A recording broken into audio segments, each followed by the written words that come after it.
Morning students. आज हम लोग नरेशन में टेंस को कैसे चेंज करते हैं सेकेंड पार्ट में पढ़ेंगे। फर्स्ट पार्ट मैंने आपको पढ़ा दिया था। आज हमारा सेकेंड पार्ट स्टार्ट होगा, how to change the tense of reported part. Clear? तो हम लोग चलते हैं आगे, देखते हैं। स्क्रीन पे आ जाते हैं हम लोग। पिछले वीडियो में मैंने बताया था कि अगर हमको रिपोर्टेड पार्ट के टेंस को चेंज करना है तो हमको सीधा सीधा किसको देखना होता है, रिपोर्टिंग पार्ट को देखना होता है। और रिपोर्टिंग पार्ट में हमको क्या देखना पड़ता है कि उसमें जो हमारा सेंटेंस आया है वो किस में होना चाहिए, पास्ट टेंस में। और शॉर्टकट ट्रिक भी मैंने बताया था आपको कि अगर सब्जेक्ट के बाद आपको यस ए आई डी मिल जाए आफ्टर सब्जेक्ट, तो आपको टेंस क्या कर देना है, चेंज करना है। इतना तो आपके माइंड में है कि अगर हमको रिपोर्टेड पार्ट का टेंस चेंज करना है तो हमको रिपोर्टिंग पार्ट को देखना पड़ेगा। और रिपोर्टिंग पार्ट में कैसा सेंटेंस आना चाहिए, past tense.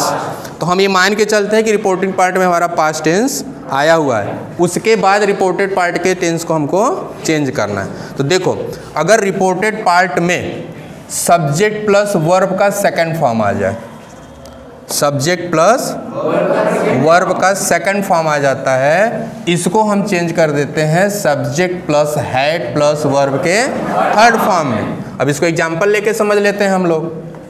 C said Ram went to school. Clear? अब यहाँ पे हम लोग चेंज करते हैं, अपना बेसिक रूल लगाते हैं। तो हमारा बेसिक रूल क्या है, she said means first of all you will write reporting part. Reporting part लिखेंगे सबसे पहले। आफ्टर दैट कंजक्शन, उसके बाद हमको क्या यूज करना है, conjunction at the place of comma and. अब आप समझो कि आपके पास 4 प्रकार के कंजक्शन है और हमको कौन सा कंजक्शन यहाँ पे यूज करना है, दैट की यूज करेंगे, क्योंकि हमारा जो ये सेंटेंस है, जो हमारा स्टेटमेंट है, ये क्या है, असर्टिव सेंटेंस है। तो यहाँ पे हम क्या लगा देंगे, दैट। और दैट के तुरंत बाद हमको क्या चाहिए, सब्जेक्ट, तो हम यहाँ पर लगा देंगे। अब हमको यहाँ पे टेंस को चेंज करना है, टेंस को चेंज करना है। अब ये टेंस हमारा क्या है, वर्ब का सेकंड फॉर्म है। This is second form of the verb. तो इसको चेंज करने से पहले हम क्या देखेंगे, अपने रिपोर्टिंग पार्ट को देखेंगे। और हमारा रिपोर्टिंग पार्ट कहता है कि आप टेंस को चेंज कर सकते हो। क्यों? क्योंकि मैं पास्ट टेंस में हूँ। ये पास्ट टेंस में है रिपोर्टिंग पार्ट हमारा, इसलिए हम सामने वाले टेंस को क्या कर देंगे, चेंज कर देंगे। और अगर रिपोर्टिंग पार्ट में सब्जेक्ट के बाद वर्ब का सेकंड फॉर्म आ जाता है तो इसको हम चेंज करते हैं subject plus had plus third form of the verb. तो वेंट का थर्ड फॉर्म क्या होगा, गॉन टू। ये आपका क्या हो गया, इनडायरेक्ट स्पीच क्लियर हो गया। क्योंकि ये थोड़ा सा डिफिकल्ट लगता है, सब्जेक्ट प्लस वर्ब का सेकंड फॉर्म, ये थोड़ा सा बच्चों को समझने में परेशानी होती है। तो आपको कुछ नहीं करना, ये चार्ट आपके माइंड में होना चाहिए। इस चार्ट को रखो और ज़्यादा से ज़्यादा प्रैक्टिस करो। जितना ज़्यादा प्रैक्टिस करोगे ऑटोमेटिक ये चार्ट आपके माइंड में क्या होगा, आपको ये चार्ट लर्न भी नहीं करना है। सेंटेंस फाइंड आउट करो बहुत सारी किताबों से, यूट्यूब पर भी जाके देखोगे एक्सरसाइज, गूगल पे सर्च करो एक्सरसाइज मिल जाता है, उसमें से सेंटेंस फाइंड आउट करो, चार्ट सामने रखो, प्रैक्टिस करो टेंस को कैसे चेंज करते हैं। ज़्यादा से ज़्यादा प्रैक्टिस करोगे ये चार्ट आपको ऑटोमेटिक क्लियर हो जाएगा। अगला रूल हमारा क्या कहता है कि अगर हमको रिपोर्टेड पार्ट में सब्जेक्ट प्लस डिड नॉट मिल जाता है, ठीक है, तो हम इसको कन्वर्ट कर देते हैं, चेंज कर देते हैं subject plus had plus not plus third form of the verb. Clear? ये माइंड में रखेंगे आप। इसका मैं एग्जांपल नहीं ले रहा हूँ, इसका एग्जांपल आप बना के आएंगे घर से। अगला हमारा रूल क्या है, सब्जेक्ट प्लस कैन। अगर हमको रिपोर्टेड पार्ट में कैन मिल जाता है तो इसको हम चेंज कर देते हैं सब्जेक्ट प्लस कुड में। अगर हमको मे मिल जाता है तो इसको चेंज कर देते हैं सब्जेक्ट प्लस माइट में। अगर हमको विल मिल जाता है तो इसको वुड में। अगर हमको सब्जेक्ट प्लस शैल मिल जाता है तो शुड में। Subject plus was verb plus first form of the verb with I N G अगर आता है तो इसको चेंज कर देते हैं had been. Could, should, would, must, had, might. No need to change. अब इसमें देखो जो मस्ट है ना, इसको हम लोग चेंज करते हैं, लेकिन आपके लेवल का नहीं है। आप अपने माइंड में यही रखो कि हमको अगर could, should, would, must, had, might मिल जा रहा है तो no need to change the tense. No need to change the tense मतलब क्या, वैसे ही हम उसको क्या करेंगे, उतार लिख लेंगे। क्लियर? आगे बढ़ते हैं। ये सबसे इम्पॉर्टेंट जो अब मैं पढ़ाने जा रहा हूँ, ये सबसे इम्पॉर्टेंट है आपके लिए। आपके लिए क्या, जितने भी कॉम्पिटिटिव एग्जाम होते हैं लगभग क्वेश्चन यहीं से आता है, एक्सेप्शन से। अपवाद जिसको कहते हैं। अपवाद का यहाँ पे तात्पर्य क्या होगा? अब अपवाद का तात्पर्य ऐसे समझो कि रिपोर्टिंग पार्ट पास्ट टेंस में रहेगा, फिर भी सामने वाले रिपोर्टेड पार्ट के टेंस में परिवर्तन नहीं कर सकते, चेंज नहीं ला सकते हो। सारा कंडीशन फुलफिल होगा, रिपोर्टिंग पार्ट कहेगा go and change the tense of reported part, but you can not change, आप नहीं बदल सकते। क्यों? बिकॉज ऑफ एक्सेप्शन, अपवाद के कारण। अब अपवाद क्या है, हम इसको पढ़ लेते हैं। The tense of reported part does not change even if reporting part is in past tense. कह रहा है कि हम रिपोर्टेड पार्ट के टेंस को चेंज नहीं कर सकते हैं, भले से ही रिपोर्टिंग पार्ट हमारा किस में हो, पास्ट टेंस में हो। फॉर द गिवन केसेस, लेकिन ये सब पे अप्लाई नहीं होता। कुछ पार्टिकुलर कंडीशन ऐसे होते हैं जहां पर ये रूल अप्लाई होता है। तो पार्टिकुलर कंडीशन क्या, हम उसको देख लेते हैं। वो पार्टिकुलर कंडीशन हमारा क्या है? पहला हमारा कंडीशन है यूनिवर्सल ट्रूथ। अगर हमारा जो स्टेटमेंट है, इसको ऐसे समझो, हमारा जो स्टेटमेंट है जो इन्वर्टेड कामा के अंदर आया है वह यूनिवर्सल ट्रूथ का सेंस दे रहा है, तो आपको टेंस चेंज करने की ज़रूरत नहीं है। अब आपके दिमाग में आ रहा होगा कि यूनिवर्सल ट्रूथ क्या है, what is universal truth? Universal truth का मतलब होता है जो हमेशा सत्य होता है, कभी असत्य नहीं होता है। जैसे हम कहते हैं कि सूर्य पूर्व से निकलता है, the sun rises in the east. अब ये तो सदा सत्य रहने वाली बात है ना। कभी आपने देखा है क्या कि सूर्य पश्चिम से भी निकला हो? सूर्य जब भी निकलेगा तो कहाँ से निकलेगा? ईस्ट डायरेक्शन से। डूबेगा कहाँ? वेस्ट। तो ये सदा सत्य रहने वाली बात है कि नहीं है? इसी को हम बोलते हैं यूनिवर्सल ट्रूथ। जैसे आप कहते हैं द अर्थ रिवॉल्व्स, पृथ्वी घूमती है अराउंड द सन, सूर्य के चारों तरफ, ये क्या है? यूनिवर्सल ट्रूथ है। तो इसको यूनिवर्सल, जो हमेशा सत्य रहता है उसको हम यूनिवर्सल ट्रूथ बोलते हैं। और अगर आपका स्टेटमेंट यूनिवर्सल ट्रूथ है तो no need to change the tense, tense बदलने की ज़रूरत नहीं है, भले ही रिपोर्टिंग पार्ट आपका पास्ट टेंस में हो।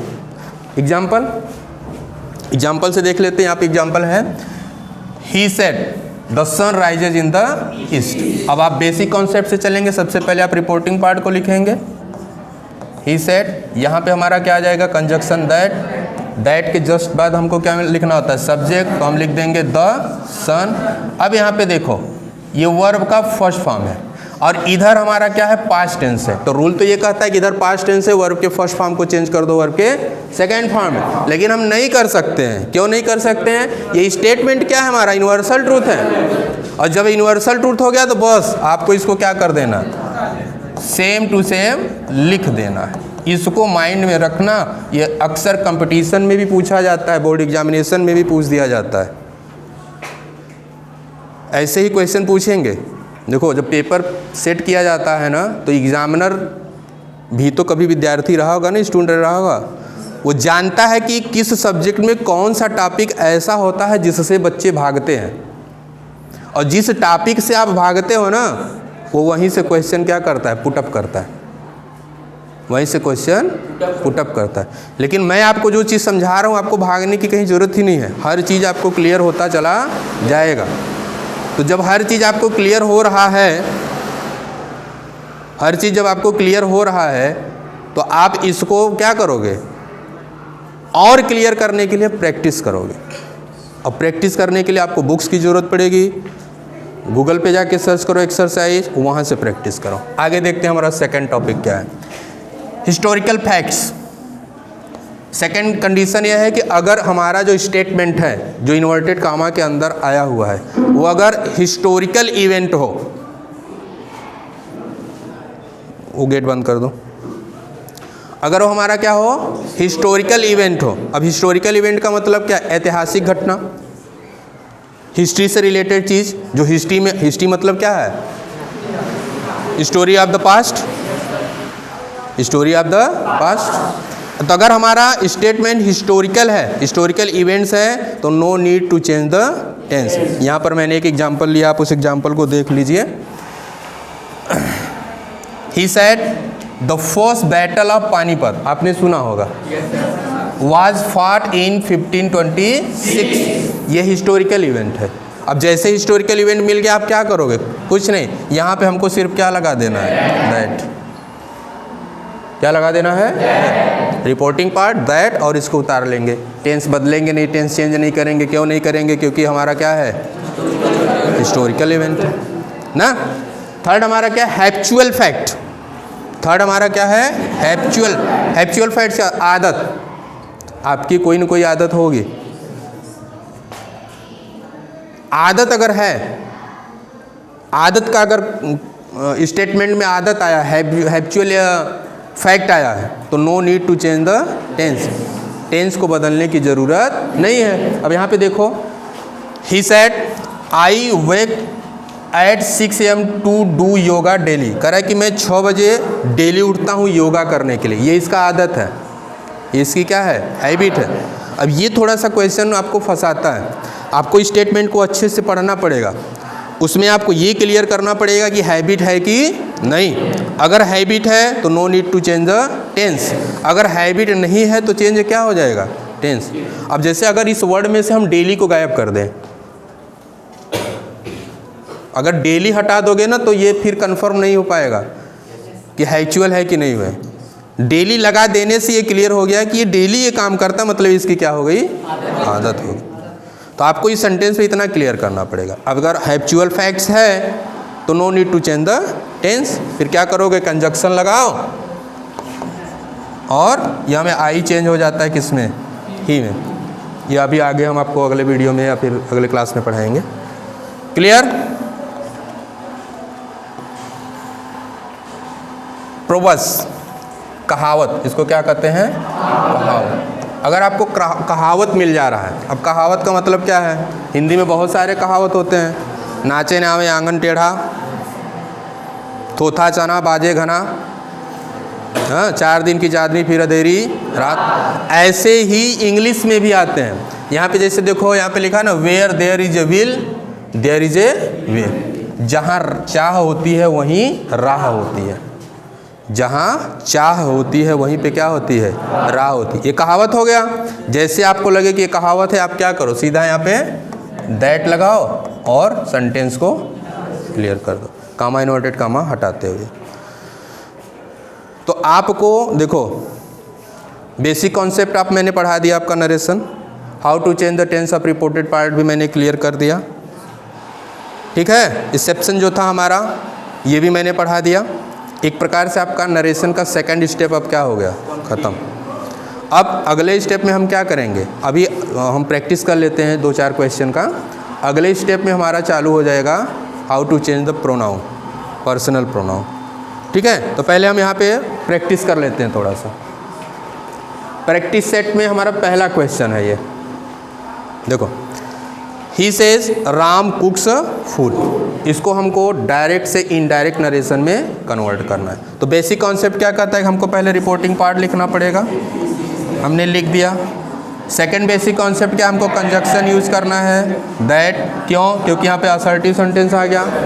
थर्ड बेसिक कॉन्सेप्ट क्या कहता है, हमें सब्जेक्ट लगा देना है, लगा दिया हमने। अब हमको क्या करना है, यहाँ पे देखो वर्ब का फर्स्ट फॉर्म आया, हमको इसको चेंज करना है। अब हम चेंज करने से पहले अपने रिपोर्टिंग पार्ट को देखेंगे कि क्या हमारा रिपोर्टिंग पार्ट हमको सजेस्ट कर रहा है चेंज करने के लिए, नहीं कर रहा है, क्योंकि यहाँ पे प्रेजेंट टेंस आ गया है, प्रेजेंट इंडेफिनिट टेंस है। तो प्रेजेंट इंडेफिनिट टेंस जब आ गया तो no need to change the tense. तो जब हमको टेंस बदलना ही नहीं तो हम क्या करेंगे, सीधा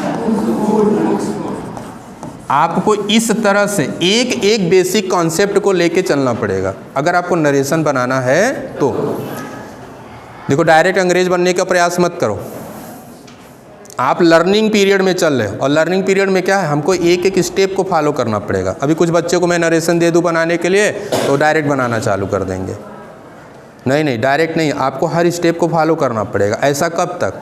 कुछ दिनों तक जब आप प्रैक्टिस कर लोगे ना, फिर आपको सेट हो जाएगा, फिर इस स्टेप को भी फॉलो नहीं करना पड़ेगा आपको। अगला हम लोग देख लेते हैं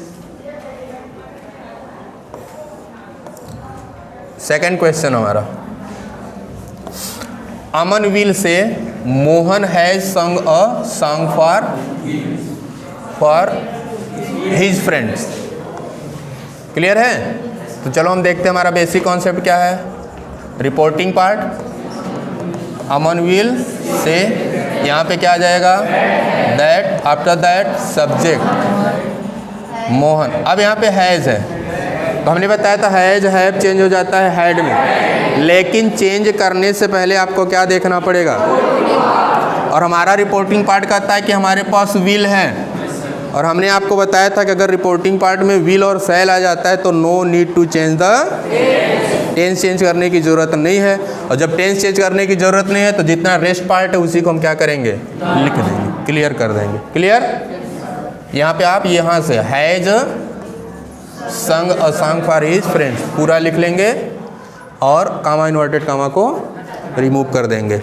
थर्ड क्वेश्चन देखते हैं। They said he is writing something to his friend brother. Okay, यहाँ पे हम लिखेंगे। अब अपना इनडायरेक्ट में कन्वर्ट कर देते हैं। पहला बेसिक कॉन्सेप्ट क्या है हमारा? Reporting part. सेकंड क्या है? कंजक्शन। और थर्ड क्या है यहाँ पे? ही। हमने आपको बताया था आई और प्रॉपर नाउन को छोड़ के अगर कोई दूसरा सब्जेक्ट आता है तो उसका फर्स्ट लेटर क्या होगा? स्मॉल। तो यहाँ पे देखो ही में एच स्मॉल कर दिया मैंने। अब यहाँ पे इज़ है। हम चलते हैं अपने रिपोर्टिंग पार्ट के पास। क्या हम इसको बदलें? तो हाँ, हम इसको बदलेंगे क्योंकि रिपोर्टिंग पार्ट कह रहा है कि पास्ट टेंस में है, तो हमारा इज किस में कन्वर्ट हो जाएगा? वाज में, अकॉर्डिंग टू सब्जेक्ट। इसके बाद क्या है? Writing something to his. Clear? अगला क्वेश्चन देखो। She said reporting part, then conjunction, after conjunction subject. Clear? Subject बाद हमको क्या मिल गया? हैज। अब हम कहाँ चलेंगे? रिपोर्टिंग पार्ट के पास। रिपोर्टिंग पार्ट कहता है कि हमारे पास पास्ट टेंस है और तुम सामने वाले टेंस को चेंज कर दो, तो हैज किस में चेंज हो जाएगा? हैड में। Clear? Next question. You said reporting part, पहले आप रिपोर्टिंग पार्ट को लिखेंगे, फिर कामा इन्वर्टेड कामा के स्थान पर दैट, आफ्टर दैट सब्जेक्ट चाहिए हमको। दे ही स्मॉल लेटर में हो जाएगा, ये माइंड में रखना। अब यहाँ पे देखो क्या मिल गया हमको? वर्ब का फर्स्ट फॉर्म, और यहाँ पे रिपोर्टिंग पार्ट में पास्ट टेंस है, तो मतलब वर्ब का फर्स्ट फॉर्म चेंज होगा। तो वर्ब का फर्स्ट फॉर्म किस में चेंज होता है? सेकंड फॉर्म में। तो डेंस का सेकंड फॉर्म क्या हो जाएगा? Danced with dear friends.